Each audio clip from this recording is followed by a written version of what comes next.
दोस्तों इस वीडियो में बात करने वाले हैं निफ्टी, बैंक निफ्टी, फिन निफ्टी और सेंसेक्स के बारे में डेफिनेटली बात करेंगे, क्योंकि अब जो बैंक निफ्टी के सारे ट्रेडर्स हैं वो सेंसेक्स में शिफ्ट होने वाले हैं, बिकॉज बैंक निफ्टी की जो वीकली एक्सपायरी है वो क्लोज हो चुकी है। वो सारी बातें ठीक है, लेकिन सबसे इंपॉर्टेंट निकल कर आता है कि जो मार्केट में गिरावट हुई उसके पीछे सबसे बड़ा रीजन क्या था, क्योंकि मार्केट अच्छा खासा ऊपर जा रहा था और एक गैप अप ओपनिंग के बाद मार्केट कंटिन्यूअसली ऊपर जा रहा था। लेकिन अचानक से आप देखोगे 2:30 के आसपास कुछ ऐसी न्यूज आई कि मार्केट ने सारी की सारी गेंद तो अपनी लूज करी। जो इसने अपना गैप छोड़ रखा था वो गैप भी फिल कर दिया, गैप पेंडिंग था वो पूरा का पूरा गैप फिल कर दिया। और उसके बाद एक अच्छी खासी गिरावट आई, जो स्टॉक मॉर्निंग से या दिन के बीच में 8%, 7%, 5% ऊपर चल रहे थे, वो निगेटिव 3-4% की गिरावट उन्होंने दिखाई है। क्या इसके पीछे का रीजन था वो मैं पूरा डिटेल में आपको एक्सप्लेन करने वाला हूं। सबसे पहले ये देखते हैं कि कौन सा वो सेक्टर था जिसने सबसे पहले अपना जो है गेन जो होल्ड कर रहा था वो गेन को यहां पर मार्केट में नीचे के लिए गिरा दिया। अभी हम यूएस मार्केट का देखें डेटा, तो यूएस मार्केट में यूएस फ्यूचर्स हमको ठीक ठाक दिखाई पड़ रहे हैं। आज आपको ध्यान होगा तो महाराष्ट्र के जो इलेक्शन है वो 5 बजे शाम को क्लोज हो जाएंगे, मतलब कि इलेक्शन वोटिंग सारी कंप्लीट हो जाएगी। अगर डाउ जोन्स देखें तो नेगेटिव है, but it is totally fine. शाम को 8 बजे मार्केट ओपन होगा, पता लग जाएगा कि मार्केट ऊपर जा रहा है नीचे जा रहा है, बिकॉज अभी तो फ्यूचर्स को देखें तो वो पॉजिटिव है। तो ये होप हम कहीं ना कहीं कर सकते हैं कि ये भी ग्रीन में आ जाएगा। नेस्डेक की बात करें तो ये अच्छे खासी क्लोजिंग में दी है, यानी कि जो आईटी सेक्टर है, अगर डाउ जोन्स रिकवर कर जाता है और महाराष्ट्र के इलेक्शन का छोटा ज्यादा फर्क नहीं पड़ेगा। वो फर्क कब पड़ेगा, जब जिस दिन इलेक्शन के जो है रिजल्ट अनाउंस होंगे उस दिन आईटी सेक्टर जो है थोड़ा सा मार्केट में एक अच्छा करता हुआ दिखाई पड़ सकता है, बिकॉज नेस्डेक में एक अच्छी खासी तेजी है। तो यूएस मार्केट से तो कुछ ज्यादा भी संकेत नहीं मिल रहे, ठीक ठाक संकेत मिल रहे हैं।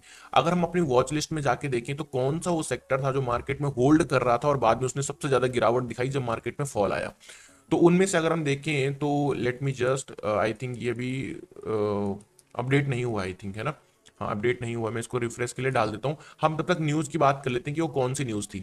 दोस्तों वो जो न्यूज थी अगर आप देखोगे तो मार्केट्स गेट न्यू की spook over Russia Ukraine war. तो हुआ क्या है कि यूक्रेन ने जो है एक यूरोपियन, मतलब कि यूएस से जो प्रोवाइड की गई मिसाइल है वो एक बॉर्डर रीजन पे, इवन पूरा प्रॉपर रशिया के अंदर नहीं, जो बॉर्डर का जो एरिया होता है वहां पर यूक्रेन ने एक मिसाइल दाग दी है रशिया में।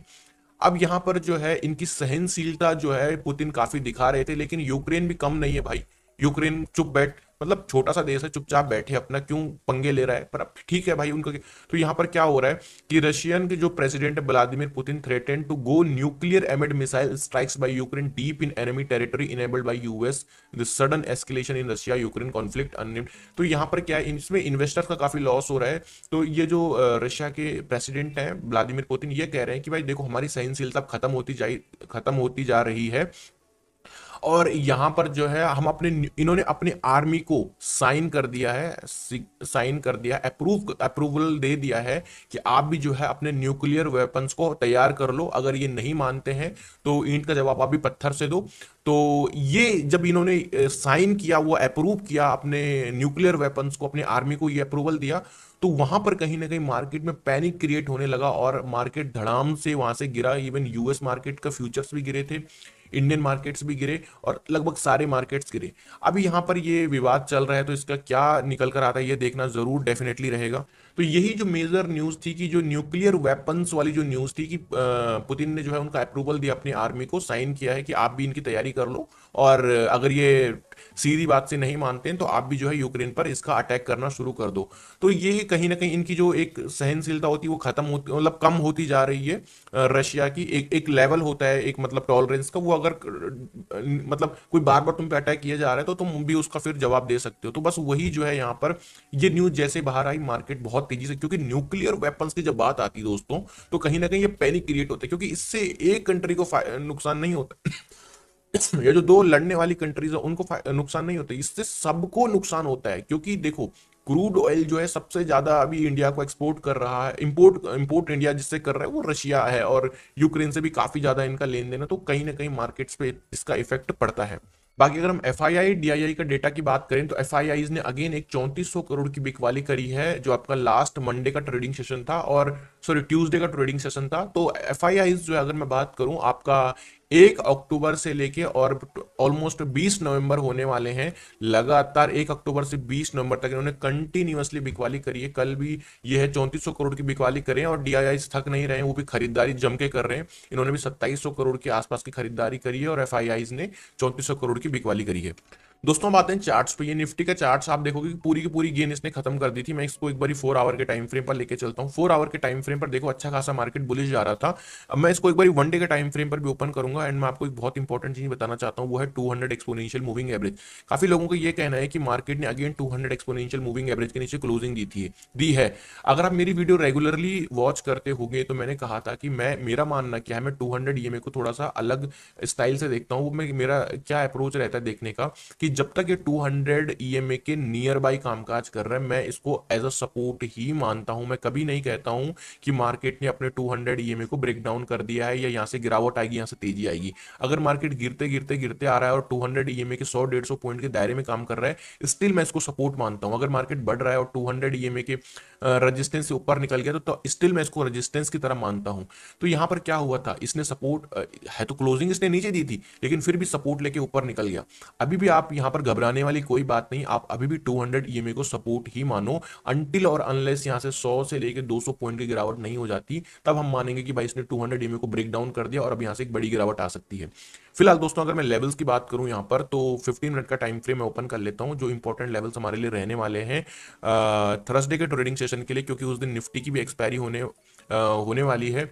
अगर आप देखोगे यहाँ पे तो ये एक लास्ट हमारा लेवल रहेगा दोस्तों निफ्टी का, वो रहने वाला है 23,430, 24,430। ये लेवल कहीं ना कहीं हमारे लिए एक डेडलाइन लेवल रहेगा या डू और डाई लेवल रहेगा। निफ्टी अगर इस लेवल को होल्ड करता है अच्छे से तो हम एक यहाँ से एक रिकवरी मान सकते हैं, क्योंकि एक तो इसका गैप फिलिंग एरिया है जो कि निफ्टी ने ऑलरेडी फिल कर दिया है और यहाँ पर एक रिकवरी आने के संकेत मुझे दिखाई पड़ रहे हैं 23,430 के ऊपर। अगर मार्केट इस लेवल को वेल पोजीशन होल्ड कर लेता है तो इस लेवल पर ध्यान रखना, ये एक रिवर्सल लेवल की तरह भी काम कर सकता है।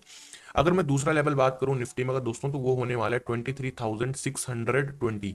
तो 24,600 अब 23,600 ही मान के चलिए, 620 कोई ऐसा पर्टिकुलर लेवल नहीं है। तो अगर ये 23,600 को ऊपर के लिए वेल होल्ड कर लेता है निफ्टी तो भी हम इसको एक ऊपर की तरह यहाँ पर मानेंगे कि भाई मार्केट यहाँ पर ऊपरी लेवल को होल्ड कर रहा है और यहाँ से एक अपसाइड का मोमेंटम हम देखने को मिल सकता है, क्योंकि निफ्टी में स्ट्रेंथ है थी लास्ट के ट्रेडिंग सेशन में। अगर ये रशिया वाली न्यूज नहीं आती तो मार्केट होल्ड करने के लिए पूरा पूरा रेडी था ऊपर, बट ठीक है न्यूज आई तो मार्केट गिर गया। अगर इसमें सचमुच में स्ट्रेंथ हुई निफ्टी में तो ये ऊपर आएगा और 23,600 के ऊपर होल्ड भी करेगा और इसके ऊपर भी निकलेगा तो हम यहाँ पर ट्रेड प्लेस कर सकते हैं। दो बाइंग लेवल मैंने आपको बताए। अब बात करते हैं सेलिंग लेवल जो कि आपका फेवरेट है, 23,350, 23,350, 23,350 दोस्तों आपका निकल कर आता है कहीं ये लेवल, यानी कि ये लास्ट आपकी होप है। निफ्टी अगर इसके नीचे निकला तो दबा के शॉर्ट करना है, कोई प्रॉब्लम नहीं, मैं खुद शॉर्ट करूंगा, मैं लाइव ट्रेड भी करूंगा आपके साथ मॉर्निंग में।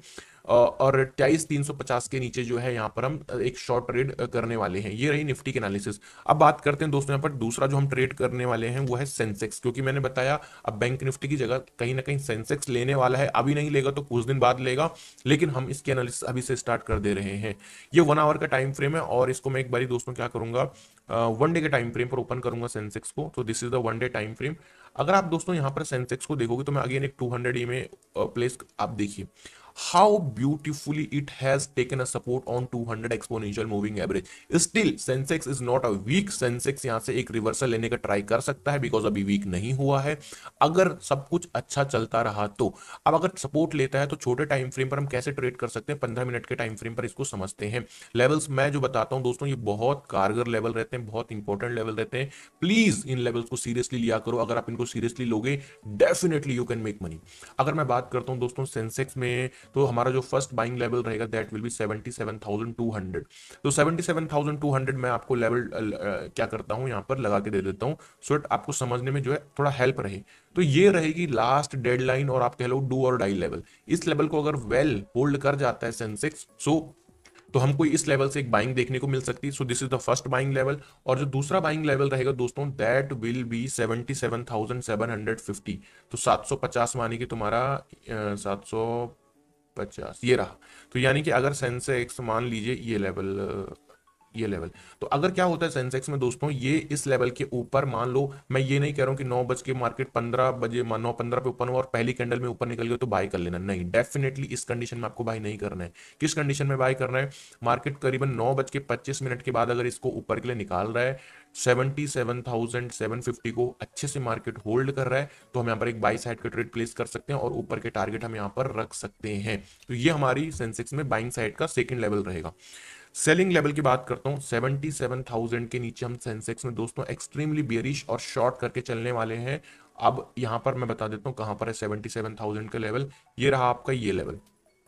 क्यों है आप थोड़ा सा समझिए, क्योंकि ये लास्ट एज है इसकी, इसी ने इसी लेवल से सपोर्ट लिया था। अगर सेंसेक्स इसी लेवल को होल्ड नहीं कर रहा है, और मैं आपको एक बहुत इंटरेस्टिंग चीज सेंसेक्स में दिखाने वाला हूं, अगर आप 4 आवर का टाइम फ्रेम देखोगे तो आपको दिल खुश हो जाएगा कि सर आप कितना डीपली एनालिसिस हमको समझाते हो। देखो क्यों मैं इतना डीपली एंटर करता हूं, ताकि जो मेरी वीडियो देख रहा है वो उसको कुछ ना कुछ यहाँ से सीखने को मिले, कुछ ना कुछ लेके जाए, यहाँ पर लेवल्स को ना वो ट्रैक करे बस।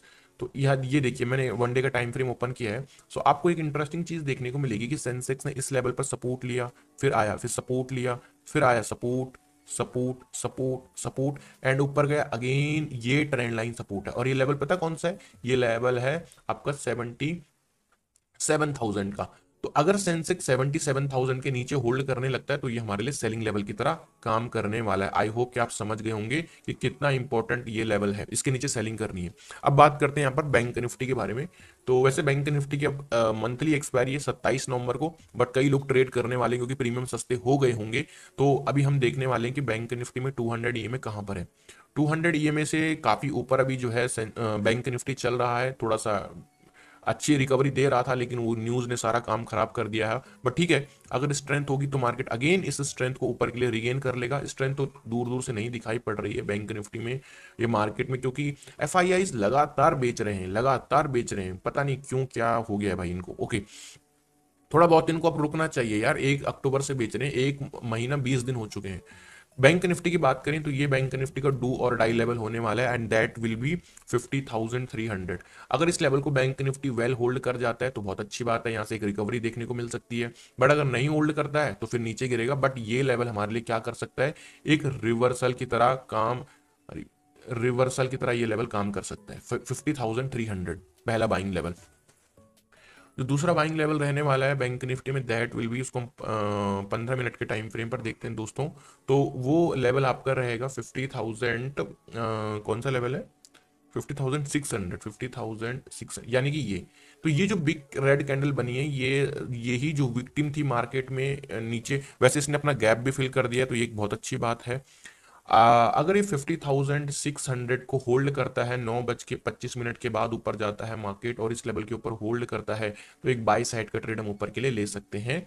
बैंक निफ्टी में दो बाइंग लेवल रहे, और जो सेलिंग लेवल है दैट विल बी 50,200। यानी कि अगर बैंक निफ्टी 50,200 के नीचे होल्ड करता है, यानी कि आपका ये वाला लेवल, कौन सा लेवल, 50,000, ये वाला लेवल, तो इस लेवल के नीचे फिर हम एक फुल फ्लेज शॉर्ट करके मार्केट में चल सकते हैं, और हमारे टारगेट होंगे 49,800। यानी कि यहाँ से सीधे सीधे 400 पॉइंट तो हमको बैंक निफ्टी इजीली दे देगा डाउन साइड के लिए। तो ये रही दोस्तों निफ्टी, बैंक निफ्टी, फिन निफ्टी के एनालिसिस। आई होप की वीडियो अच्छी लगी होगी। वीडियो अच्छी लगी तो प्लीज वीडियो को लाइक करिएगा, पहली बार प्लीज प्लीज सब्सक्राइब और बेल आइकन प्रेस कर देना, ताकि आपको हर वीडियो की नोटिफिकेशन टाइम पर मिल सके।